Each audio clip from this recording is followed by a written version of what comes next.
Channel Anju Hayathi. ఈరోజు మనం వచ్చేసి లాల్పురం ఏటుకూరు మధ్యలో ఉన్నటువంటి లాల్పురం డొంక రోడ్లోకి ఇప్పుడు ఇక్కడికి ఎందుకు వచ్చామంటే నిన్న ఒక మంచి ఫ్రూట్ తిన్నాను, చాలా టేస్టీ ఉంది. మా డాడీని అడిగితే చెప్పారు ఈ ఫ్రూట్ ఇక్కడ దొరుకుతుంది, మనం వెళ్దాము అనేసి. ఆ ప్లేస్ ఆ ఏరియా మీకు చూపించాలని ఈరోజు నేను ఇక్కడికి రావడం జరిగింది. కాశ్మీర్ యాపిల్ బేర్ రేగి తోట దగ్గరికి వచ్చాము. ఇప్పుడు నల్లక శివ గారిని కలిసి వారి తోట గురించి, తోటలో వారు వేసిన పంట గురించి మొత్తం వారి మాటల్లోనే విందాము. నాతో పాటు మీరు వచ్చేసేయండి. తోట లోపలికి వెళ్తున్నామండి. ఇప్పుడు మనం నల్లక శివ గారిని కలుద్దాము. మీ తోట గురించి తెలిసి మీ తోటని అసలు వీడియో తీయాలని చెప్పేసి నేను వచ్చాను. కాశ్మీర్ యాపిల్ బేర్ రేగి తోట గురించి తెలుసుకున్నాను. మా నాన్నగారు ఫ్రూట్ తీసుకొస్తే చాలా స్వీట్నెస్ ఉంది. అసలు ఇది ఎక్కడుంది ఏంటి అనేది తెలుసుకోవడం కోసమని నేను ఈరోజు రావడం జరిగింది. అలాగే అసలు మీరు ఈ పంట వేయడం గురించి ఇదంతా మీ మాటల్లో విందామని మిమ్మల్ని స్వయంగా కలవడానికి వచ్చామండి. తప్పకుండా. హాయ్, నమస్తే అండి. నా పేరు శివ అండి. నేను ప్రస్తుతం ఇప్పుడు ఏటుకూరు గ్రామానికి చెందినవాడిని, గుంటూరు జిల్లా. అయితే ఈ మధ్యకాలంలో నేను కొన్ని తోటలు చూసి నాకు ఇన్స్పిరేషన్ కీస్తురాజు గారు అనే వ్యక్తి, ఆయన గారి దగ్గర నుంచి ప్లాంటేషన్ నేను తెప్పించి లాస్ట్ ఇయర్ నేను ప్లాంటేషన్ చేయడం జరిగిందండి. ఈ పంట వచ్చేసి నాకు సెకండ్ ఇయర్ క్రాపు. చూస్తున్నారు కదా, ఇది కాశ్మీర్ యాపిల్ బేర్ అనే రకం అండి. ఈ సంవత్సరం నాకు దగ్గరగా 3 టన్నులు దిగుబడి రావాలని ఆశిస్తున్నాను.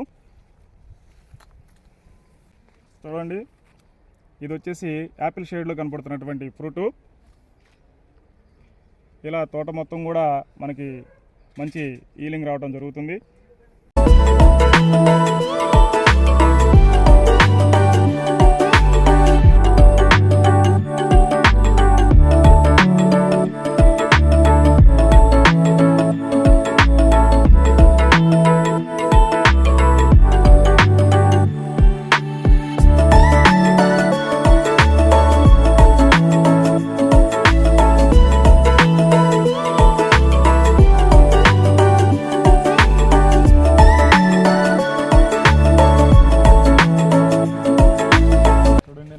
హైట్ అంతా ఇదైపోయి ఉన్నాయి. చూస్తున్నారు కదా, తోట నిండా పంట మొత్తం కాశ్మీర్ యాపిల్ బేరు. చాలా స్వీట్నెస్ అయితే ఉన్నాయి. ఇక మాటల్లో అయితే విందాము. అసలు ఈ పంట ఎప్పుడు వేశారు, ఎన్నిసార్లు కాపుకొస్తుంది, ఎప్పుడెప్పుడు మనము ఫ్రూట్స్ని కట్ చేయొచ్చు. ఇదనేసి ఈ plantation last year July first వీక్లో నాటడం జరిగింది. ఎందుకంటే మా తోటకు వచ్చేసి రెగ్యులర్గా వాటర్ సఫిషియెంట్ అనేది కొంచెం ప్రాబ్లం అవుతుంది కాబట్టి రైనీ సీజన్లో నేను తీసుకొచ్చి దీన్ని నాటడం జరిగిందండి. అయితే నేను నాటిన తోట వచ్చేసి 1 ఎకరాకి 400 మొక్కలు తెప్పించి నాటడం జరిగింది. నాకు సపోర్టు గైడ్లైన్స్ ఇచ్చిన ఆయన క్రీస్తురాజు గారు, ఆయన తెలంగాణ వ్యక్తి. ప్రతి విషయానికి కూడా ఆయన అడిగి కొంచెం సపోర్ట్గా తీసుకొని నేను ఈ సంవత్సరం సెకండ్ ఇయర్కి ఎంటర్ అవ్వడం జరిగిందండి. ఫస్ట్ ఇయర్ వచ్చేసి నాకు అంతగా తెలియదు, అనుభవం తక్కువ అవటం వల్ల కొంత ప్రాబ్లం అయింది. ఈ సంవత్సరం ఆయన మాకు బాగా గైడ్లైన్స్ ఇచ్చి సపోర్ట్ చేశారు. ఇక వచ్చేసి ఇది కాశ్మీర్ యాపిల్ బేర్. ఇది మనకి యాక్చువల్గా దీని పుట్టుక అంతా కూడా బంగ్లాదేశ్ నుంచి వచ్చినటువంటి ఫ్రూటు. దీన్ని ప్రాసెసింగ్ చేసి మనం తెలంగాణ నుంచి సప్లై చేసుకోవడం జరిగింది. అయితే ఈ సంవత్సరం మనకు వచ్చినటువంటి తుఫాన్ ఎఫెక్ట్ వల్ల కొంత పూత పిందె దశలో ఉన్నప్పుడు చాలా వాటికి రాలిపోయింది. ఆయన అక్కడి నుంచి మళ్ళీ నేను రెగ్యులర్గా నేను మా ఫ్యామిలీ మెంబర్స్ సపోర్ట్తో కొంచెం గైడ్లైన్స్ తీసుకుంటూ డెవలప్ చేయడం జరిగింది.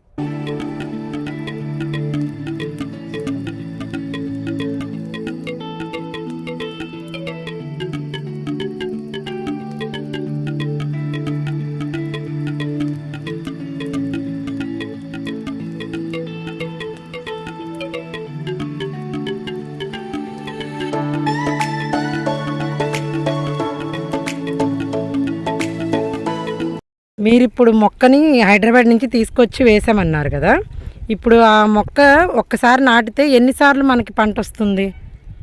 ఇది మనం ఒకసారి మొక్క తీసుకొచ్చి పెట్టిన తర్వాత మనం మెయింటైన్ చేసేదాన్ని బట్టి కనీసం 4 to 6 years వాటికి కూడా మనం మెయింటైన్ చేసుకోవచ్చు. అయితే ఏంటంటే మార్చి వాటికి అది మనకి హీలింగ్ వస్తూ ఉంటుందండి. హీలింగ్ వచ్చిన తర్వాత కాపు అంతా అయిపోయింది అనుకున్న తర్వాత మొక్కని మే నెల లేదంటే జూన్ నెల లోపు కొట్టేసుకుంటే మనకు అక్కడ నుంచి మళ్ళీ మార్చి వాడికి మార్చి వాడికి కాపు వస్తూ ఉంటుంది. దాన్ని మనం మెయింటైన్ చేసుకుంటూ ఉండొచ్చు అండి. ఈ విధంగా ప్రతి సంవత్సరం మనం ప్రాసెసింగ్ చేసుకుంటా ఉంటే 4 to 6 years వాటికి మనం మాటిగా ప్లాంట్ నిలబెట్టుకోవడానికి అవకాశం ఉందన్నమాట. ఇప్పుడు మనం ఇది 1 ఎకరంలోనే వేయాలా లేకుంటే చిన్నగా అంటే జస్ట్ ఒక 1/2 ఎకరము అలా ఉన్నా వేసుకుంటే సరిపోతుందంటారా? చేసుకోవచ్చు, అంటే ఎవరి కెపాసిటీ వాళ్ళ మెయింటెనెన్స్ కొద్దీ. అంటే నాకు గైడెన్స్ ఇచ్చిన గురువు గారు కృష్ణరాజు గారు అయితే స్టార్టింగ్ 2 acresతో స్టార్ట్ చేసి ప్రజెంట్ ఇప్పుడు 4 acresలో మెయింటైన్ చేస్తూ ఉన్నారు. మరి మా సొంత పొలం కావటం వల్ల ఇంతకుముందు నాకు అగ్రికల్చర్ బ్యాక్గ్రౌండ్ తక్కువ, మా పేరెంట్స్ ఫ్యామిలీ బ్యాక్గ్రౌండ్ అంతా కూడా అగ్రికల్చర్ ఫ్యామిలీ బ్యాక్గ్రౌండ్ అయినప్పటికీ నేను వేరే జాబులు చేస్తూ కూడా మానుకొని దీని మీద ఉన్న ప్యాషన్తో నేను ఇందులో లాస్ట్ ఇయర్ రావడం జరిగింది. అయితే మనకి లాస్ట్ ఇయర్ కంటే కూడా ఈ సంవత్సరం నాకు ప్రొడక్షన్ వాల్యూ కానీ క్వాలిటీ కానీ కస్టమర్లు ఇచ్చే సాటిస్ఫాక్షన్ కానీ అంతా నాకు సెల్ఫ్ సాటిస్ఫాక్షన్ అనేది ఒకటి కలిగిందనమాట.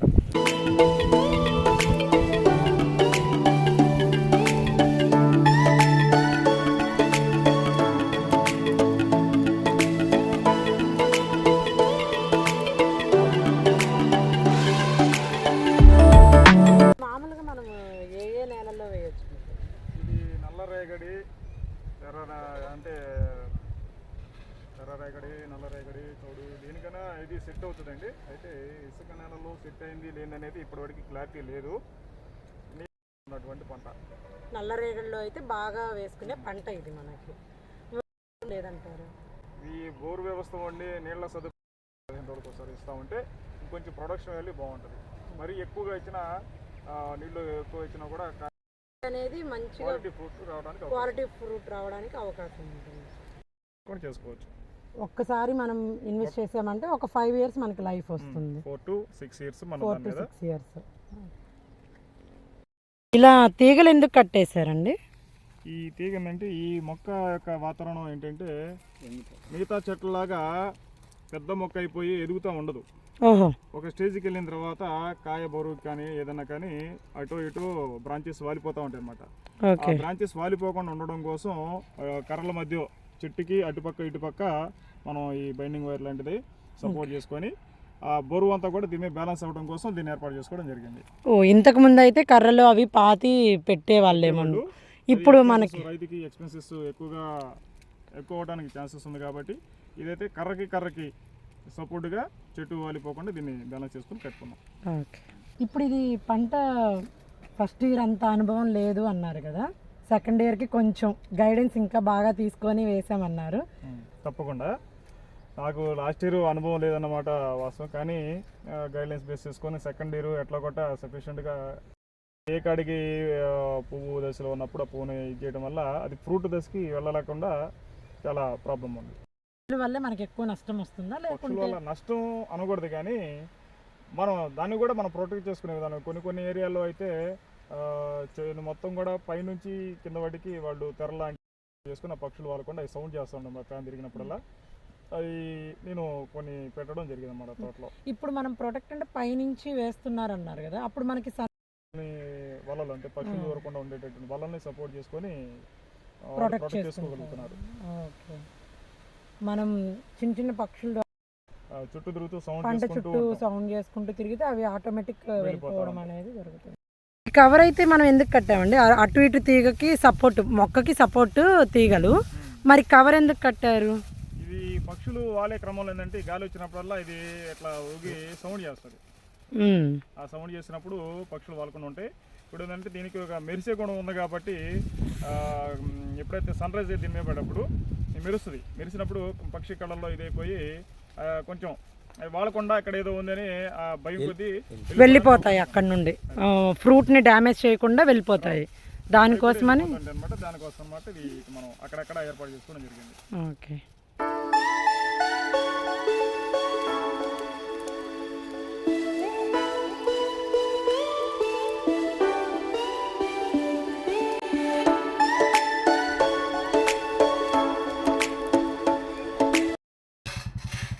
ఓకే, ఇలా సౌండ్ వస్తూ తిరిగే ఫ్యాన్లకి వచ్చిన పక్షులన్నీ భయపడి వెళ్ళిపోతాయి అన్నమాట. అందుకోసం ఇట్లాంటి ఫ్యాన్లని ఏర్పాటు చేసుకోవడం జరిగింది. గాలికి అయ్యే తిరుగుతూ ఉంటాయి ఇక. గాలికి అయ్యే తిరుగుతాయి. కొంచెం జస్ట్ మనం మూమెంట్ ఇచ్చినా పర్లేదు, లేదంటే అవే గాలికి అయ్యే తిరుగుతాయి. అవే తిరుగుతాయి. ఆ సౌండ్కి పక్షులు వెళ్ళిపోతాయి.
టేస్ట్ ఇచ్చేసి అమ్ముతున్నాం. లాస్ట్ ఫ్రూట్ వాళ్ళు ఏదైతే తీసుకున్నారో లాస్ట్ ఫ్రూట్ కూడా ఆ టేస్ట్ ఉండేటట్టే కోరుకుంటాను కాబట్టి నేను ఎంత బిజినెస్ చేయగలుగుతాను ఇక్కడ. అంతేగా మరి మధ్యలో తెలిపోద్ది అనుకుందాం. 4 కాయలు మంచి ఇచ్చాడు, ఏంద్ర చేశాడు, మోసం చేశాడు అనేది వేరే రకం ఉంటుంది అనమాట. ఇది పులుపు వస్తుంది కాయ, మరి వస్తుంది మరి తేడా టేస్ట్ మారిపోద్ది. మనం ఇచ్చే కాయలు ఎలా ఉండాలి, నెంబర్ 1గా ఉండాలి. రూపాయి ఎక్కువ పెట్టి తీసుకునేవాడు కస్టమర్ సాటిస్ఫాక్షన్ ఉండాలి. వస్తాడుగా మళ్ళీ మన దగ్గరికి. అది నేను అందుకే ఎట్లా డ్యామేజ్ కానీ మొత్తం గ్రేడ్ చేసి పక్కన పెట్టేసి అది ఎవరికి ఇవ్వను అసలు. పడేయడానికైనా ఇష్టమే కానీ ఫ్రీగా ఎవరికైనా ఇద్దామన్నా కూడా ఇష్టపడడం. అదే ఊరికి ఇచ్చినా డబ్బులకి ఇచ్చినా అది అది కదా మరి వాస్తవం. అలాంటివి రాలిపోతుంటాయి అన్నమాట. అలాంటి ఎక్కువగా రాలిపోతాయి. అదే పండు దశకు వచ్చి రాలిపోవడం వేరు, అలాంటి ఫ్రూట్ రాలిపోవడం వేరు. ఈ ఫ్రూట్ నేను అసలు కేర్ చేయను. అదే వన్స్ కస్టమర్ సాటిస్ఫాక్షన్ ఉంటేనే నెక్స్ట్ టైం మనకి రావడానికి బాగా. అవును, మార్కెట్లో గ్రీన్ యాపిల్ బేర్ అనేది ప్రజెంట్ నడుస్తూ ఉంది. వాళ్ళు 100కి 2 కిలోలు అలా సేల్ చేస్తూ ఉన్నారు. అయితే నా దగ్గరకు వచ్చేటప్పటికి తోట దగ్గరికి వచ్చి పనిమాల కస్టమరు ఒకసారి తీసుకెళ్ళిన కస్టమర్ మళ్ళీ మళ్ళీ మళ్ళీ మళ్ళీ ఎగైనా మన దగ్గరికి వస్తూ ఉంటాడు. నేను కిలో 100 రూపాయలు ప్రజెంట్ మార్కెట్లో నేను అమ్ముతున్నది.